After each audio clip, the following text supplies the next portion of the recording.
Mike and his family, they might be living down at their holiday house in Santa Julia, an absolute paradise of a spot down in the Seminole Keys. However, this isn't a holiday for Mike. In fact, Dodgy Mike is more stressed than ever. You see, he's the CEO of the King Buns burger chain, a company that is currently not doing very well. And to be honest, they haven't been doing well for quite some time now, with sales at an all-time low and only 2 remaining restaurants within Sunset City. But the final nail in the coffin was a recent city policy that was put in place that saw a pretty dramatic increase in the traffic flow within the city. By disabling vehicle despawning, it means that vehicles won't disappear. They will wait for an infinite amount of time at intersections, waiting for that gap, waiting for the traffic flow to just get a little bit better. And when you are relying solely on roads to get people and goods around your city, then you're going to encounter some problems, which is kind of the reason why I've done this in the first place. Unfortunately, it's commercial and industry that gets hit the hardest, which is how Mike and his company gets wrapped up in this problem.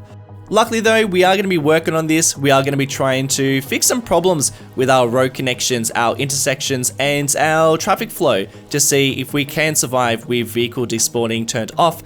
And to be honest, I've got some intersections that I know are going to be the main culprits for this situation. And I also know that a lot of this could be improved by adding in some extra cargo points straight to the industry, straight to the commercial, relying on other forms of transportation such as rail, such as ships, and such as aircraft as well. But I'm not going to be doing that today. I just want to focus on the roads, and I just want to focus on a couple of different intersections in particular.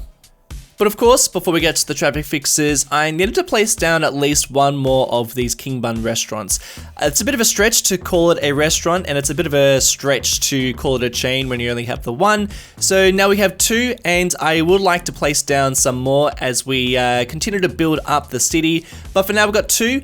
I've placed it opposite the Fab Arena, which is the arena that we built in the last episode, and I've placed it within this very sad commercial district, which I feel like speaks volumes to how the King Buns burger chain is at the moment. Its current state is definitely this very sad former glory of what it used to be. A lot of people were suggesting that King Buns is in serious trouble, and I really like that idea, and I do wonder how Mike Burgundy and his company are going to get King Buns out of this situation. I do love that. I do think that it should be a pretty dilapidated and in a pretty dodgy state at the moment, and we'll just see how it performs a little later on down the track. Now, while we're still talking about Mike Burgundy, you might have noticed how great Mike is looking within the first part of this video. Now, that is all thanks to Sully, who is an asset creator and a longtime supporter of the channel. Sully has very kindly reached out and has offered to create some animated and sim versions of these characters that we are putting into Sunset City, and as you can tell by Mike Burgundy, he is super detailed and the animations are on point, and I'm really excited to see, we already know some of the other characters that we've got installed are going to be just as fantastic. So whenever I'm talking about characters and people to add and storylines, this is what they're going to be turning into. I want to feature a bunch of these characters in each episode, and Mike is just the first of many that's going to be added. So a big shout out to Sully for making this a reality. It's pretty amazing to have such great animations within the game, and also Sven Berlin, who created and provided the tutorial on how to do this. And good news for you guys, you're actually able to download all these animated sims. Sully's going to be releasing them on the Steam Workshop. There is a link to Mike Burgundy in the description below. But in terms of finishing off this area, I wanted to get into the Fab Arena and just change the basketball team to a suggestion from the last episode. I personally really liked the Sunset City Sharks, so we're going to be calling the basketball team the Sunset City Sharks. Be kind of cool to add some sort of mascot or some other types of bits and pieces for this a little later on. And then in terms of the rest of this area, I was really stuck with what to place around here until someone made a comment that really blew my mind. I think it's going to be super fun to do. And it was that the Fab Stadium was actually part of the World Expo of Sunset City, and the actual building itself is a refurbished building that was used as part of the World Expo. This would explain its futuristic look as, these World Expos, especially back in the day, were always this showcase of science and technology and nationalism and just really showcasing what the country really had to offer and even the city had to offer, in terms of its position within the rest of the world. I love that this is, something that happened within Sunset City at some point and the relics are left behind, which is so much the case, so much infrastructure and bits and pieces go into making these expos happen, and then so much gets left behind, and I always really find that fascinating. So I'm gonna put to you guys before I build it, what do you think the relics, or what do you think was built for the World Expo within Sunset City? When did it happen? What's left behind? And what can I include within this area? I think that's gonna be super interesting to make.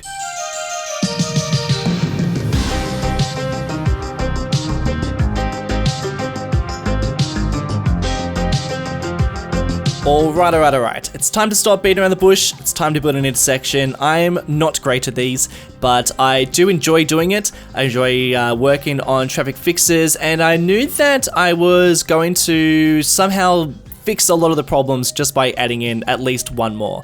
Now you might be wondering, why is the traffic so bad? Well, it's because there's not really any other way of getting in and out of Sunset City. Plus, we also have 2 outside connections that are basically, you have to go all the way through the city to get to the outside connection. I've spoken about this a couple of times, but it means that we have a ridiculous amount of traffic, which I do kind of like. I like that we have something to work with, something to fix, and something to trial a whole bunch of different techniques to try and make things a little bit better. And I don't really mind that it's too bad at this stage, but I do need to make some improvements because we are losing money because we have just so much traffic and so many people that are stuck in it. And a lot of our industry and commercial and even our services can't get around the city because they're just stuck. They're just completely stuck in this thing. So I knew that I had to make some improvements, and I knew that around here would probably be one of the best spots to do it. I made a pretty simple connection to the main road that sits just below the elevated highway, and as you can probably tell, it's definitely not the best spot, and it's definitely not the nicest looking either, which, I'm gonna be honest, I kind of have done that on purpose. You see, this interchange is inspired by a couple of sections of highway around Miami that are pretty close to the downtown, and they are, squished between some rivers and some main roads, and trying to find connections and trying to find ways around these places can be tricky. The way that they build ramps and connect to the roads below and maneuver around the roads below and how they impact the places as well. You can really see how destructive they are and how they really carve a path through a city, whereas there are other highways that you can tell that they've been built at the same time as its surroundings, or you can see that this whole area was developed at a very similar time. And it's these sort of city patterns that I always find super fascinating and trying to create within my cities to show that there are such differences when you have a city, from the downtown to the highways out further off into the suburbs. It all looks different, and I kind of wanted to show that, which is why we are building a fairly messy interchange here. This has been built on top of a neighborhood, and this has had to work with the roads below, and it's going to be messy, and there's going to be areas that, aren't going to make a huge amount of sense, but it's kind of just what happens. I have to try and work their way around it, and I'm enjoying working my way around the pre-existing infrastructure and figuring out how it's impacted the neighborhoods and the roads below.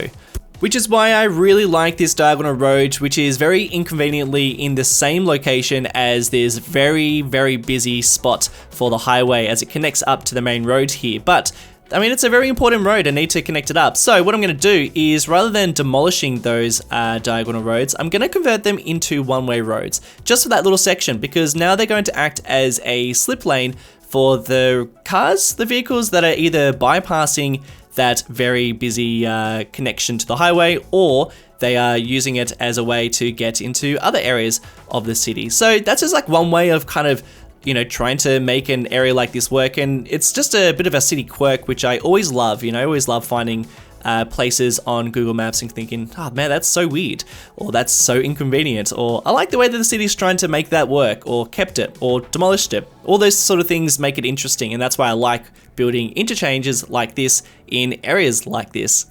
For those of you who've been following the channel for long enough, you know that traffic fixes and time traffic lights and all that jazz. Definitely not my forte, but I do enjoy working with Traffic President and trying to make these things work and try to get the connections all right.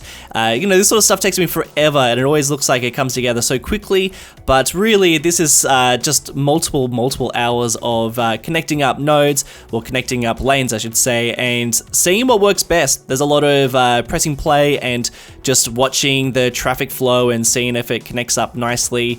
Something I was trying to do was to provide a pretty long green light cycle for the vehicles coming off the highway. Though I was noticing that they were getting stuck at the set of traffic lights that was just below, so using Traffic President mod and using the timed traffic lights, I was able to connect up the intersections, the timed traffic lights, so that they're paired, so that when the green light was for the vehicles coming off the highway, then there was also a green light for vehicles heading in that same direction, and man, that worked really nice and was super satisfying to watch. And with the traffic flowing pretty well, it was now time to use a mix of the node controller mod to create some slip lanes, and then also intersection marking tool just to paint down a couple of lines and to make things just look a little nicer. And I was feeling pretty happy with how everything was functioning and how everything was looking, and I felt like it was time to make just the rest of the surroundings just look a little better. I mean, just a little.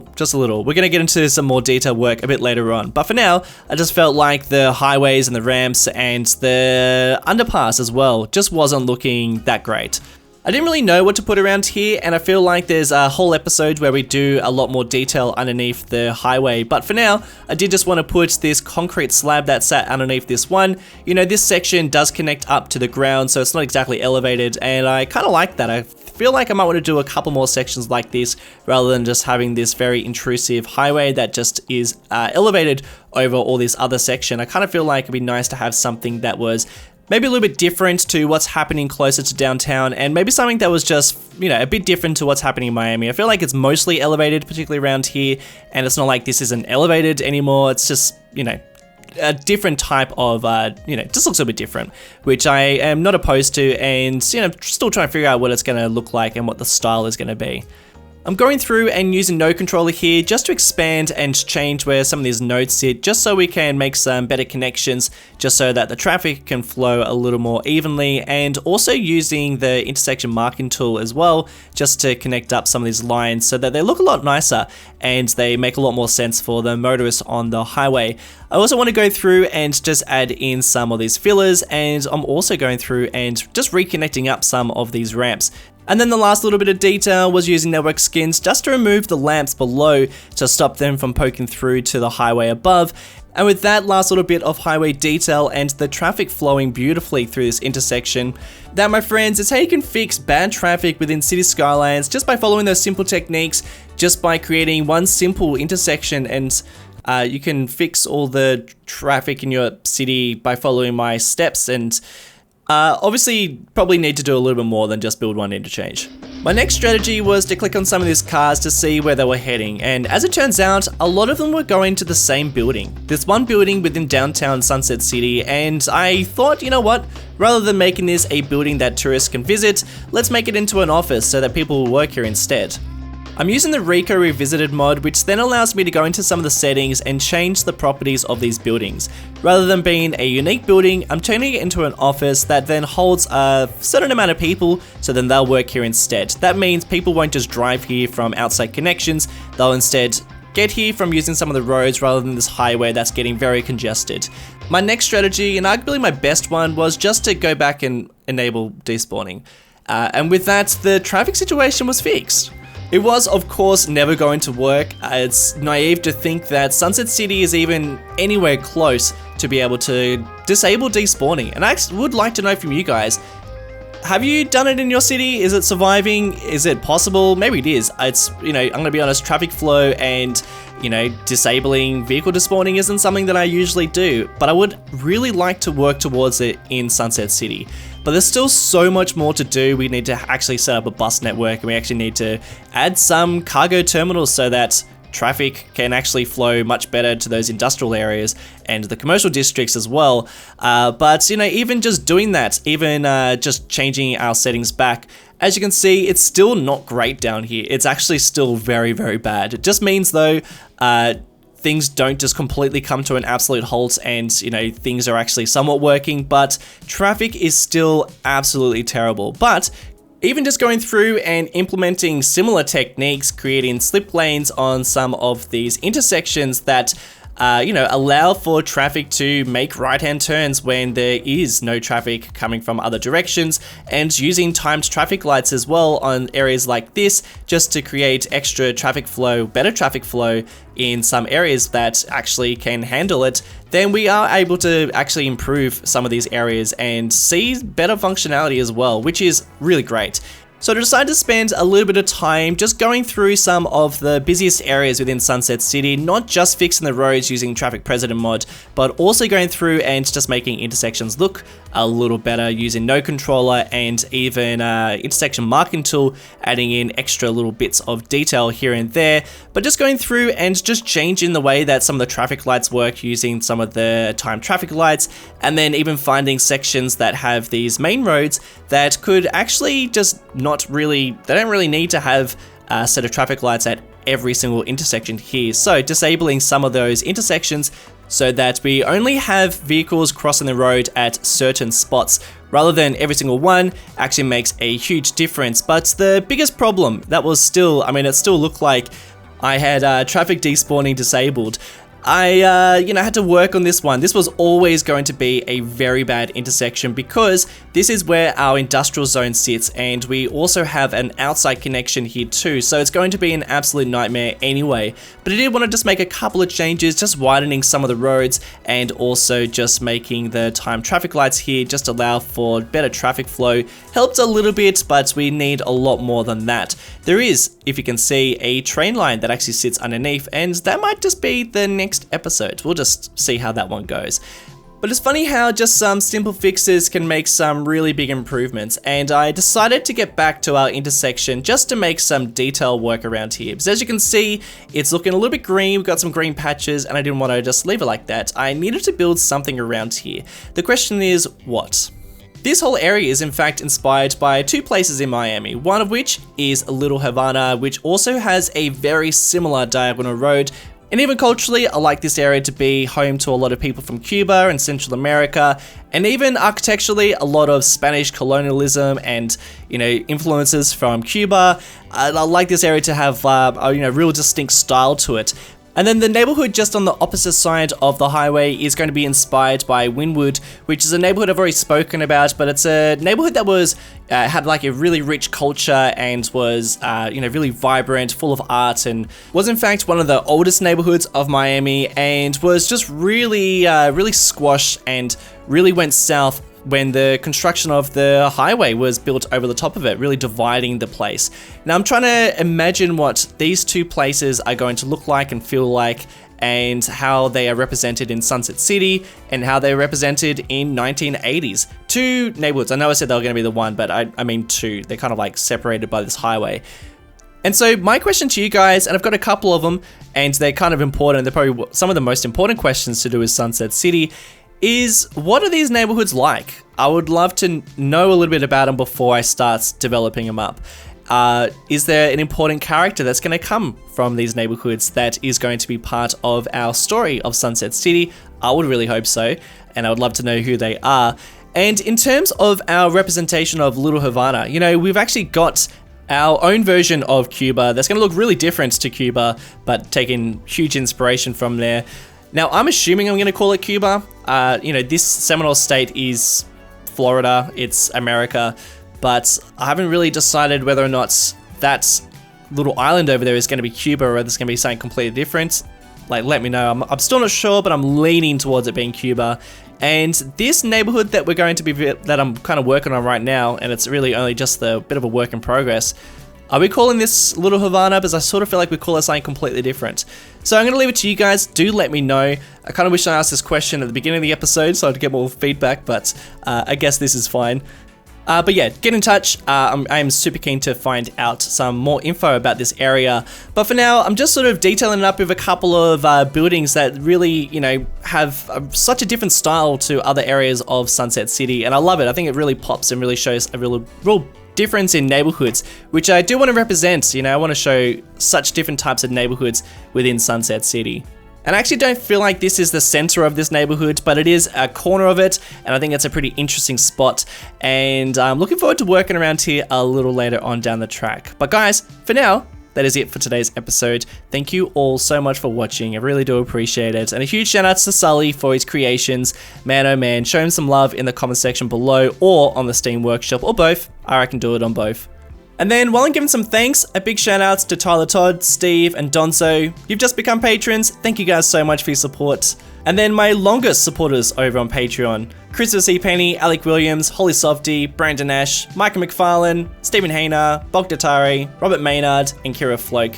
Guys, thank you so much for your support. It's very much appreciated, and I'll catch you all in the next one. Bye.